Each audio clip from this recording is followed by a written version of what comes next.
Hi guys, ഇന്ന് ബെൽജിയത്തിൽ എങ്ങനെയാണ് waste കളയുന്നതെന്ന് നോക്കാം. അപ്പം വേസ്റ്റ് കളയാൻ വേണ്ടിയിട്ട് നമുക്ക് അപ്പാർട്ട്മെൻറ്റിൻ്റെ താഴെ പോകണം. എൻ്റെ ഫ്രണ്ട് ഏഞ്ചലും വരുന്നുണ്ട്. നമുക്ക് അവളുടെ അടുത്തേക്ക് പോയിട്ട് ഒന്നിച്ച് പോകാം. പിന്നെ ഈ കീയും വേസ്റ്റ് കളയാൻ വേണ്ടിയിട്ട് ആവശ്യമുണ്ട്. പറയാം എന്തിനാന്ന്. ഇവിടെ ലിഫ്റ്റ് ഉണ്ട്. ഈ ലിഫ്റ്റ് കയറിയിട്ട് നമുക്ക് ഏഞ്ചലിൻ്റെ അടുത്ത് പോകണം. നിൽക്കാം. ഈ ഫ്ലോറിലാണ് ഏഞ്ചൽ താമസിക്കുന്നത്. ഈ ഭാഗം എന്ന് പറഞ്ഞാൽ ഇവിടുത്തെ ആളുകളെല്ലാം കൂടെ ഒന്നിച്ചിരുന്ന് ഫുഡ് കഴിക്കുകയും ഗെയിംസൊക്കെ കളിക്കുകയും ചെയ്യുന്ന സ്ഥലമാണ്. നല്ല രസമായിട്ടാണ് ഇത് ഇവരിവിടെ അലങ്കരിച്ചത്. ഏഞ്ചൽ വന്നു ഗൈസ്. ഏഞ്ചലിന് കുറേ വേസ്റ്റ് ഉണ്ട്, എനിക്ക് കുറേ വേസ്റ്റ് ഉണ്ട്. ഇവിടെ ഈ വാതിൽ ഓട്ടോമാറ്റിക്കായിട്ട് ഇപ്പോൾ തുറക്കും.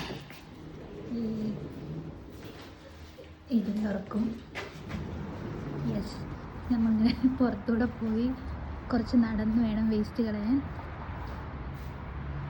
ഇതാണ് ഞങ്ങളുടെ വേസ്റ്റ്. ഇത്രയുണ്ട്. ഞങ്ങൾ കുറേ ദൂരം നടന്ന് ഇവിടെ എത്തി.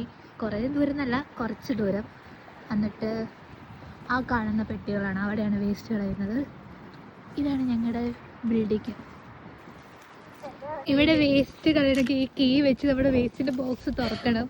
അത് നമ്മൾ സോർട്ട് ചെയ്ത് വേണം കളയാൻ. പക്ഷെ വല്ലാത്തൊരു കാറ്റാണ് ഇവിടെ. ജാക്കറ്റ് ഇടാണ്ടാണ് വന്നത് ഗൈസ്.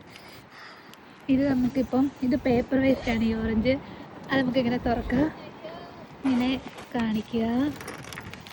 അല്ല, പുഷ് ദ ബട്ടൺ.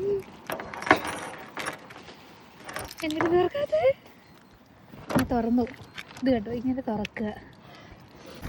ഗൈസ്, ഞങ്ങൾക്ക് ഫുൾ വേസ്റ്റ് ഇടുന്ന വീഡിയോ കാണിക്കാൻ വേണ്ടി പറ്റിയില്ല. അതെ ഗൈസ്, ഭയങ്കര തണുപ്പായിരുന്നു. അതെ, ഞങ്ങൾ ഈ കുഞ്ഞ് ഈ കട്ടിയില്ലാത്ത ജാക്കറ്റ് ഇട്ടുകൊണ്ടാണ് ഇറങ്ങിയത്. പക്ഷെ ഭയങ്കര തണുത്ത കാറ്റായിരുന്നു.